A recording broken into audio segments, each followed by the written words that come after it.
अस्सलाम वालेकुम my dear students, my name is Hasan Raza. उम्मीद करता हूँ आप तमाम स्टूडेंट्स बखैर वाफ़ियत हैं। डियर स्टूडेंट्स, हम अपना चैप्टर नंबर 15 कंप्लीट कर चुके हैं। अब हम एक फ़िज़िक्स के नए बाब का, नए चैप्टर का, नई कहानी का आगाज़ करने जा रहे हैं। डियर स्टूडेंट्स, इस चैप्टर नंबर 16 में, जिसका नाम बेसिक इलेक्ट्रॉनिक्स है, हम ये देखेंगे कि कैसे हम इलेक्ट्रॉन्स के मोशन को कंट्रोल कर सकते हैं और इलेक्ट्रॉन्स के मोशन को कंट्रोल करने के लिए कौन सी डिवाइसेस यूज़ कर सकते हैं, कौन सी डिवाइसेस यूज़ की जाती हैं और इलेक्ट्रॉन्स का मोशन कंट्रोल करके आखिर हम कौन कौन सी ऐसी डिवाइसेस प्रोड्यूस कर सकते हैं जो हमारे फ्यूचर के लिए बेनिफिशियल हैं। तो डियर स्टूडेंट्स, इस चैप्टर का नाम बेसिक इलेक्ट्रॉनिक्स है। इलेक्ट्रॉनिक्स फिज़िक्स की वो ब्रांच है जिसमें हम इलेक्ट्रॉन्स के मोशन को कंट्रोल करने की कोशिश करते हैं विद डिफरेंट डिवाइसेस। तो चलिए, बेसिक इलेक्ट्रॉनिक्स क्या है थोड़ा सा डिटेल में पढ़ते हैं और आगे बढ़ते हैं। माय डियर स्टूडेंट्स, जिस तरह से मैं अभी चंद लम्हे पहले लेक्चर के इंट्रोडक्शन में आपको बता चुका हूँ कि इलेक्ट्रॉनिक्स क्या है। इलेक्ट्रॉनिक्स फिज़िक्स की वो ब्रांच है जिसमें आप इलेक्ट्रॉन्स के मोशन को कंट्रोल कैसे करते हो ये सीखते हो। So in this branch of physics we deals with the control of motion of electrons using different devices। हम मुख्तलिफ डिवाइसेस को यूज़ करते हुए इलेक्ट्रॉन्स के करंट के फ्लो को कंट्रोल कैसे कर सकते हैं, हम ये देखते हैं। माय डियर स्टूडेंट्स, तो इलेक्ट्रॉनिक्स को स्टडी करने से पहले, यानी इलेक्ट्रॉन्स के फ्लो को कंट्रोल करने से पहले ज़रूरी है आप ये समझो कि इलेक्ट्रॉन्स किसी सरफेस से प्रोड्यूस कैसे करवाए जाते हैं। इलेक्ट्रॉन की बीम, इलेक्ट्रॉन की एक धार प्रोड्यूस कैसे करवाई जाती है। माय डियर स्टूडेंट्स, इस फिनोमेना को समझने के लिए, इलेक्ट्रॉन्स की प्रोडक्शन को किसी सरफेस से समझने के लिए 1850s में मुख्तलिफ साइंसदानों ने, मुख्तलिफ अजीम जहनों ने कुछ एक्सपेरिमेंट्स करने शुरू किए। एक्सपेरिमेंट्स क्या होते थे कि एक वैक्यूम ट्यूब में, एक सील्ड ग्लास की ट्यूब में 2 इलेक्ट्रोड्स रखी जाती थी और इन इलेक्ट्रोड्स के दरमियान हाई पोटेंशियल डिफरेंस अप्लाई किया जाता था। आप जानते हैं कि पोटेंशियल डिफरेंस का मतलब यह है कि एक इलेक्ट्रोड को बैटरी के पॉजिटिव से कनेक्ट कर दिया जाता है और एक इलेक्ट्रोड को बैटरी के नेगेटिव से कनेक्ट कर दिया जाता है, such that positive is at high potential and negative is at low potential. और यही पोटेंशियल डिफरेंस करंट की वजह बनता है। स्टूडेंट्स, यहाँ पर इन 2 इलेक्ट्रोड्स के दरमियान कुछ भी नहीं है, वैक्यूम है। अब ऐसे में यहाँ पर कंडक्शन वाला फिनोमेना जो आम कंडक्टर में से हुआ करता है पॉसिबल नहीं है, क्योंकि सेंटर में तो वैक्यूम है, कोई मीडियम नहीं है। लेकिन फिर भी हम ऑब्जर्व करते थे कि इस नेगेटिव इलेक्ट्रोड यानी कैथोड में से कुछ निकल रहा है।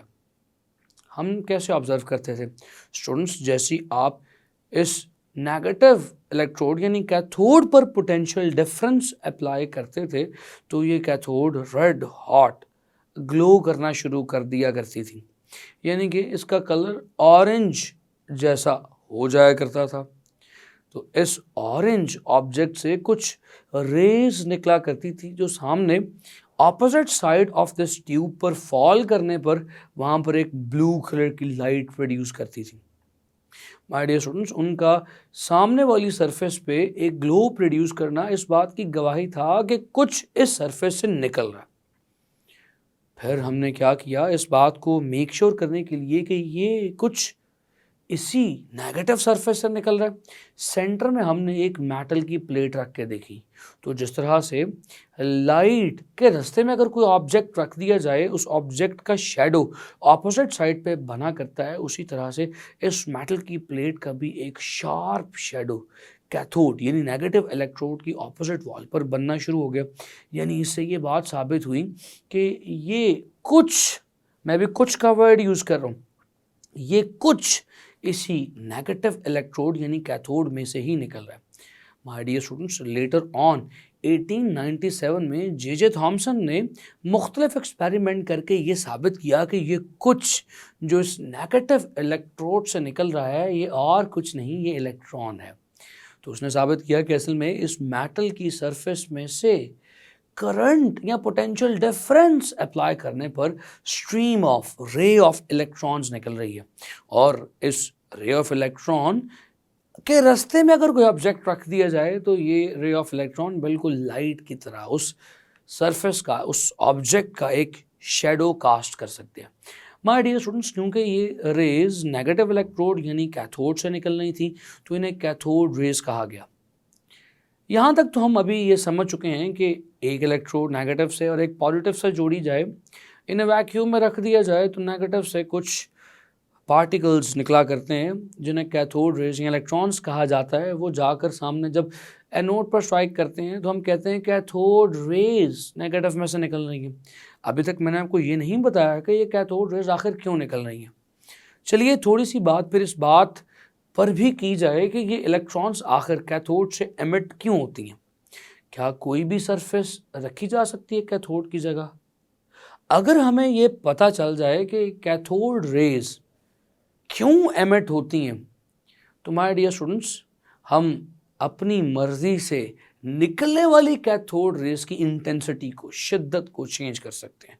अपनी मर्जी से ज़्यादा इलेक्ट्रॉन्स भी प्रोड्यूस करवा सकते हैं, कम इलेक्ट्रॉन्स भी इस सरफेस से, कैथोड की सरफेस से प्रोड्यूस करवा सकते हैं। तो चलिए सीखते हैं कि कैथोड रेज आखिर क्यों प्रोड्यूस होती हैं, इलेक्ट्रॉन क्यों निकलते हैं इस नेगेटिव इलेक्ट्रोड से।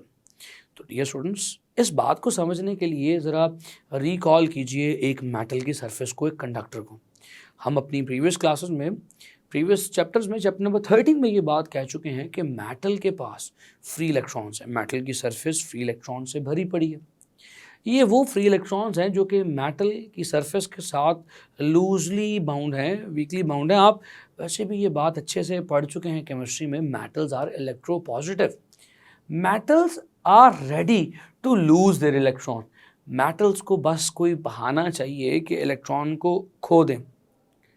माय डियर स्टूडेंट्स, अब होगा क्या जब आप एक मेटल की कैथोड बनाएंगे? कैथोड आमतौर पे इस फिलामेंट की तरह की होती है।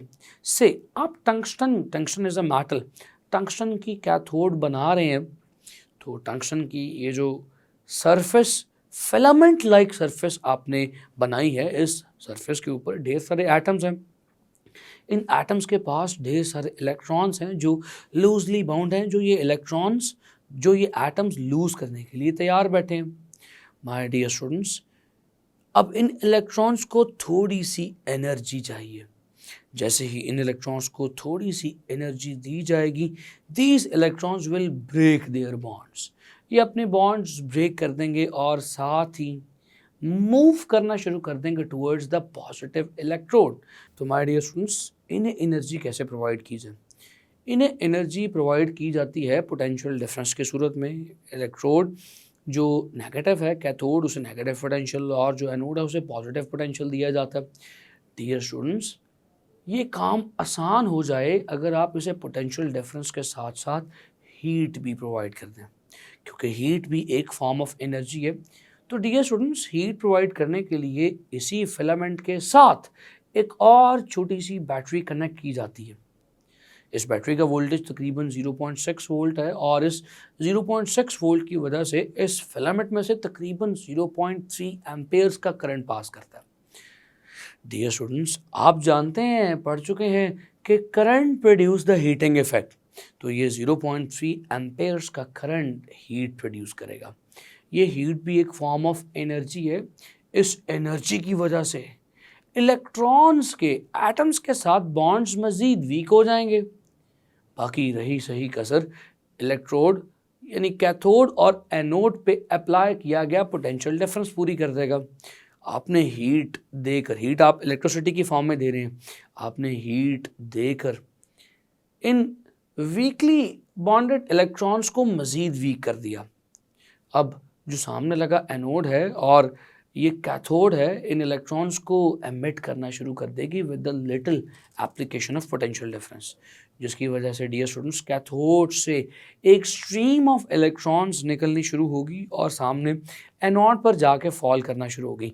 माय डियर स्टूडेंट्स, इस फिनोमेना को थर्मियोनिक एमिशन कहते हैं। नाउ थर्मियोनिक एमिशन, ये जो लफ्ज़ है थर्म आयोनिक एमिशन, दो लफ्ज़ों से मिलकर बना है। थर्म यानी हीट, आयोनिक यानी चार्जेस की एमिशन, यानी हीट की मदद से इलेक्ट्रॉन्स की एमिशन। तो यहाँ पर इलेक्ट्रॉन्स की एमिशन महज पोटेंशियल डिफरेंस की एप्लीकेशन से नहीं, यहाँ पर इलेक्ट्रॉन्स की एमिशन पोटेंशियल डिफरेंस के साथ साथ हीट की एप्लीकेशन की मदद से भी है। ये जो आपने 6 वोल्ट की बैटरी कनेक्ट की थी, इसका महज मकसद इस फिलामेंट को हॉट करना था, इस फिलामेंट का टेम्परेचर राइज करना था because of the heating effect of current. My dear students, ये तो मैंने अभी आपको बताया कि इलेक्ट्रॉन्स प्रोड्यूस हुए हैं और ये इलेक्ट्रॉन्स एनोड की सरफेस तक गए हैं। लेकिन देखिए, जब भी कोई चीज़ नहीं डिस्कवर होती है, हमें उसके बारे में कुछ नहीं पता होता। एक लम्हे के लिए मेरे साथ चलिए और ये इमेजिन कीजिए कि इस वक्त कैथोड में से जो ऑब्जेक्ट्स, जो पार्टिकल्स निकल रहे हैं, एनोड तक जा रहे हैं, वो क्या हैं आप नहीं जानते। एक लम्हे के लिए मेरे साथ ही इमेजिन कर ली। तो मैं आपको बता चुका हूँ कि इलेक्ट्रॉन है, लेकिन एक लम्हे के लिए फील करें, these are some particles we do not know. हम नहीं जानते क्या। हमारे पास कितने मुख्तलिफ तरीके हैं जिनसे हम ये पता कर सकें कि ये पार्टिकल्स क्या हैं। क्या हमारे पास कुछ ऐसे मेथड्स हैं कि हम इन निकलने वाले पार्टिकल्स की प्रॉपर्टीज़ को स्टडी कर सकें। माय डियर स्टूडेंट्स, कुछ मेथड्स हैं, चलिए मैं आपको बताता हूँ। डियर स्टूडेंट्स, मेथड नंबर 1 है passage of these particles from electric field. देखिए, गौर से देखिए, इस वक्त हमारे पास ये जो डिस्चार्ज ट्यूब है, इसमें एक तरफ कैथोड है, एक तरफ एनोड है। इलेक्ट्रॉन्स कैथोड से निकल रहे हैं, एनोड की तरफ जा रहे हैं। मैंने इलेक्ट्रॉन कहा, लेकिन सपोज कर लें आपको पता नहीं है क्या पार्टिकल्स हैं। आप देखना चाहते हैं कि क्या पार्टिकल्स हैं, कौन से पार्टिकल्स हैं, और ये देखने के लिए आपने इस ट्यूब के ऊपर एक पॉजिटिव प्लेट रख दी और ट्यूब के नीचे एक नेगेटिव प्लेट रख दी। यानी अब आपने इस ट्यूब के अक्रॉस इलेक्ट्रिक फील्ड अप्लाई कर दी। ज़ाहिर है इलेक्ट्रिक फील्ड पॉजिटिव चार्ज से, पॉजिटिव प्लेट से ओरिजिनेट होगी, नेगेटिव प्लेट तक जाएगी।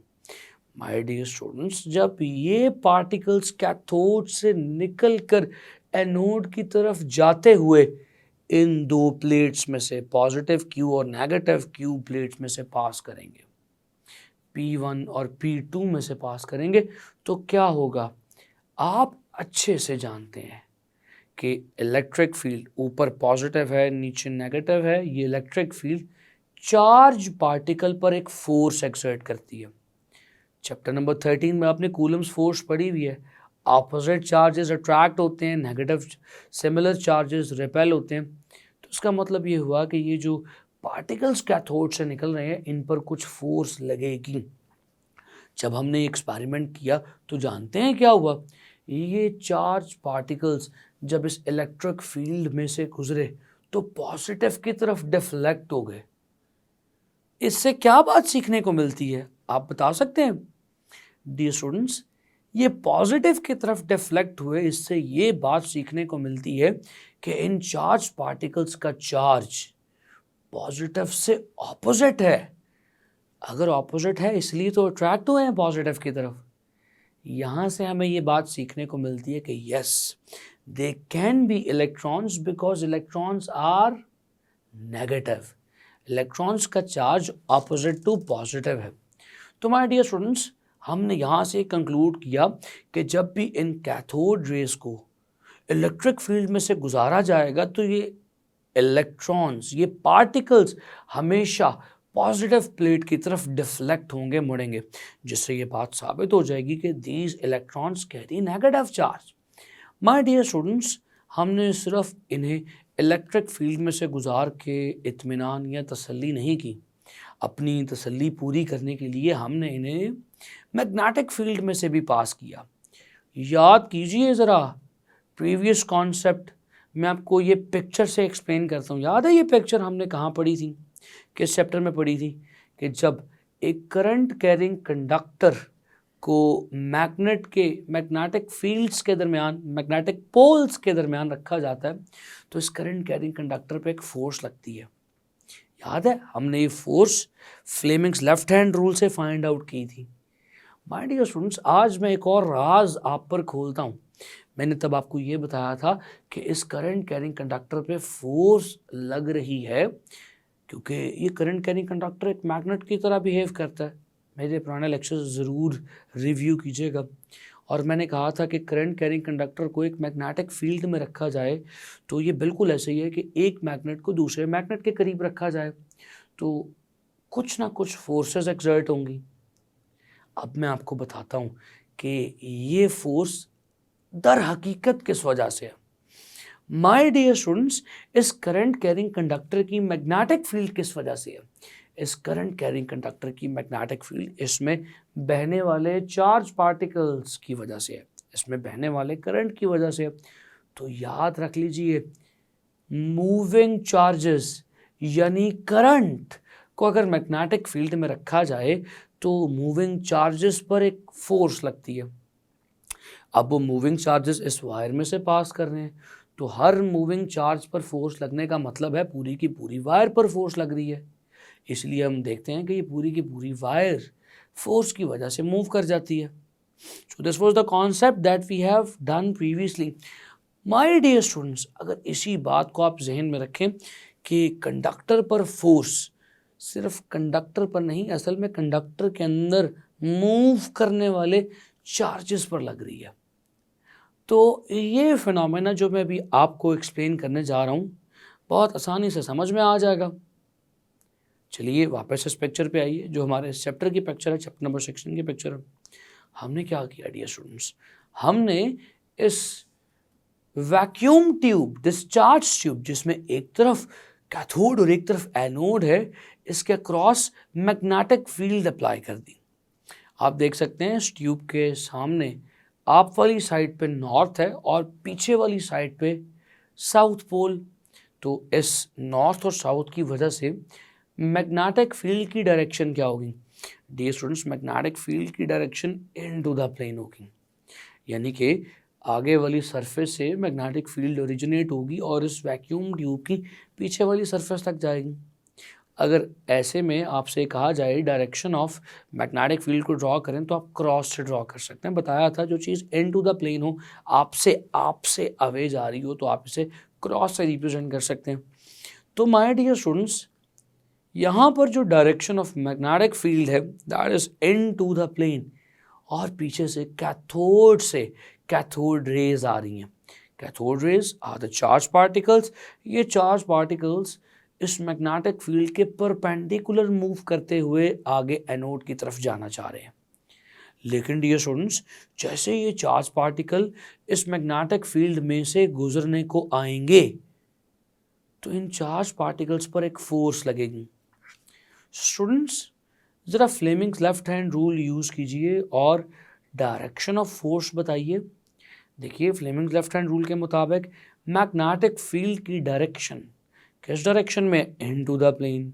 अपनी इस फोर फिंगर को, फर्स्ट फिंगर को मैग्नेटिक फील्ड की डायरेक्शन में अलाइन कीजिए और मिडिल फिंगर को करंट की डायरेक्शन में अलाइन कीजिए, यानी फ्रॉम कैथोड टू एनोड। तो अंगूठा देखिए कहाँ पर है डियर स्टूडेंट्स, आपका अंगूठा, आपका थंब यकीनन अपवर्ड होगा। तो हम यही प्रेडिक्ट कर रहे हैं कि ये पार्टिकल्स ऊपर की तरफ डिफ्लेक्ट होंगे क्योंकि अंगूठा फोर्स को रिप्रेजेंट करता है। तो इन पार्टिकल्स पर फोर्स अपवर्ड लगनी चाहिए। देखिए क्या होता है, ये चार्ज पार्टिकल्स आए, इस मैग्नेटिक फील्ड में से पास किए, चार्ज पार्टिकल्स थे, मैग्नेटिक फील्ड में से गुजरने पर इन पर फोर्स तो लगी, लेकिन ये चार्ज पार्टिकल नीचे की तरफ डिफ्लेक्ट हो गए। इसका क्या मतलब है कि क्या फ्लेमिंग्स लेफ्ट हैंड रूल गलत है? My dear students, Fleming left hand rule बिल्कुल दुरुस्त है, लेकिन ये Fleming's left hand rule positive charges के लिए है। इन पार्टिकल्स का ऑपोजिट डायरेक्शन में डिफ्लेक्ट होना इस बात का वाज़ेह सबूत है कि these charge particles are opposite to positive. तो यहाँ से फिर ये बात साबित होती है कि these charge particles are negative, so that is why these charge particles are said to be the electrons. तो माय डियर स्टूडेंट्स, मैं यहाँ पर इस बात से भी ये बात क्लैरिफाई जस्टिफाई कर चुका हूँ कि these charge particles carry negative charge. दो मुख्तलिफ टेस्ट से ये बात साबित हुई। इन्हें इलेक्ट्रिक फील्ड में से गुजारा गया, पॉजिटिव की तरफ डिफ्लेक्ट हुए, साबित हो गया कि दे कैरी नेगेटिव चार्ज। इन्हें मैग्नेटिक फील्ड में से पास किया तो ये पॉजिटिव से ऑपोजिट डिफ्लेक्ट हुए, यानी जिस डायरेक्शन में पॉजिटिव को डिफ्लेक्ट होना चाहिए या उससे ऑपोजिट डिफ्लेक्ट हुए, तो इससे भी साबित हुआ कि they carry negative charge. So these are the electrons. Chapter number 16, lecture 16.1। तो माय डियर स्टूडेंट्स, हमने ये देखा कि हमने इलेक्ट्रॉनिक्स में इलेक्ट्रॉन्स के फ्लो को कंट्रोल करने के लिए डिफरेंट डिवाइसेस को स्टडी करना। लेकिन सवाल ये पैदा होता है कि इलेक्ट्रॉन्स फ्लो आखिर क्यों कर रहे हैं, कैसे कर रहे हैं, इलेक्ट्रॉन्स कहाँ से एमिट हो रहे हैं और क्यों एमिट हो रहे हैं। तो आज के इस लेक्चर में हमने यही स्टडी किया। इलेक्ट्रॉन्स को कैथोड की सरफेस से एमिट करवाया, जिसे थर्मियोनिक एमिशन कहते हैं, और वो थर्मियोनिक एमिशन कैसे, किस मेथड से हो रही है, ये तमाम चीज़ें हमने देखी हैं आज के लेक्चर में। उम्मीद करता हूँ आपको आज का लेक्चर समझ आया है। अपना बेइंतहा ख्याल रखें। मुलाकात करूँगा आपसे अगले लेक्चर में, तब तक के लिए खुदा हाफ़िज़।